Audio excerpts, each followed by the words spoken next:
Petteri Punakuono odottelee siellä joulupukkiin nyt sitten ja kun siellä on se Petteri Punakuonon tämä porokoulu, niin se pitää siellä sitten semmoista kuria niille ja on sitten semmoista johtajaa siinä.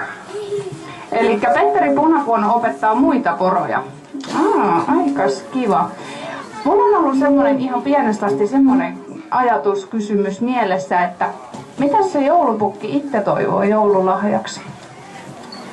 Ja kun sais sitten edes muorin sitten yöksi viereen, niin ei Mari. Kyllä pukkikin toivoo lahjaa, mutta se saa olla sitten semmoinen pukin salaisuus. Selvä. No niin, nyt te voisitte tulla sit lapsukaiset vähän. Olisikohan pukilla meille mitään herkkusia taskuissa ja saatte tulla kertoa toiveita ja kyselee pukilta lisää. No niin, tulkaas rohkeasti sitten vaan.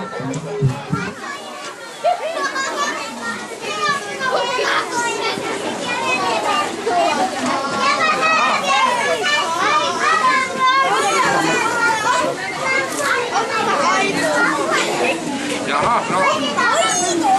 Osattakos kirjoittaa jo? Jos vaikka tämä äitikuinen sitten vaikka kirjoittaisi pukille sitten vielä sellainen kuin jälkikäteen semmoisen vaatimuksen. No niin. Tästä saatte nyt kaikkiin vielä.